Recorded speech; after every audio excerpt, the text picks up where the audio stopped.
દુધરેજ વઢવાણ સંયુક્ત નગરપાલિકાને મહાનગરપાલિકા બનાવવાની ગુજરાત વિધાનસભાના અધ્યક્ષે વિધાનસભાની અંદર જાહેરાત કરેલી છે। ત્યારે સુરેન્દ્રનગર દુધરેજ મહાનગરપાલિકાની જાહેરાત થઈ છે। ત્યારે સુરેન્દ્રનગર દુધરેજ વઢવાણ સંયુક્ત નગરપાલિકા દ્વારા 1 થી 13 વોર્ડમાં પાણી વિતરણ કરવામાં આવે છે। તે પાણી દોરું, ગંદુ, પ્રદૂષિત, ફિલ્ટર કર્યા વગરનું, ટેસ્ટિંગ કર્યા વગરનું હોય છે, જેના કારણે સુરેન્દ્રનગર દુધરેજ વઢવાણ સંયુક્ત નગરપાલિકાના મોટાભાગના વોર્ડોમાં પાણીજન્ય રોગચાળો ફેલાઈ રહ્યો છે અને લોકો બીમારીના ભોગ બની રહ્યા છે।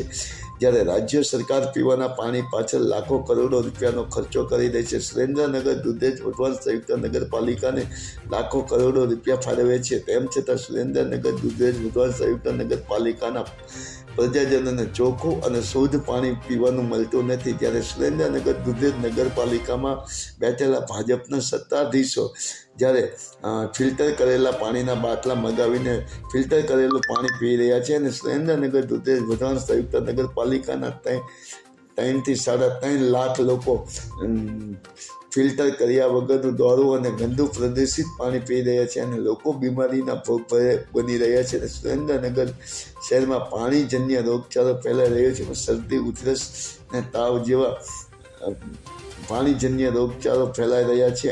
ત્યારે પાણીજન્ય રોગચાળો ફેલાઈ રહ્યો અટકાવવા માટે નગરપાલિકા દ્વારા અથવા ભાજપના સત્તાધીશો દ્વારા કોઈ કાર્યવાહી કે કોઈ પગલાં લેવામાં આવ્યા નથી અને પાણીજન્ય રોગચાળો અટકાવવા માટે કોઈ સુરેન્દ્રનગર દુધરેજ વઢવાણ નગરપાલિકાના ભાજપના સત્તાધીશો દ્વારા કોઈ કાર્યવાહી કરવામાં આવેલી નથી।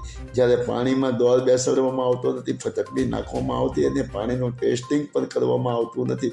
જ્યારે સુરેન્દ્રનગર દુધરેજ વઢવાણ સંયુક્ત નગરપાલિકાને ધોરી ધજાના ડેમમાંથી પાણીના સંપોમાં પાણી વિતરણ કરવામાં આવે છે, તે પાણી પીવા લાયક જેવું હોતું નથી। જે સુરેન્દ્રનગર દુધરેજ વઢવાણ સંયુક્ત નગરપાલિકાના ભાજપના સત્તાધીશો દર વર્ષે લાખો રૂપિયાનું પાણીના બાટલા મગાવીને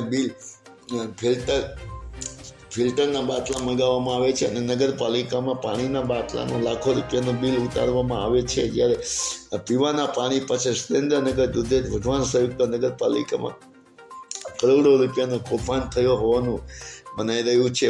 માયાજાળ ન્યૂઝ ચેનલ જયેશ ચૌહાણ, સુરેન્દ્રનગર।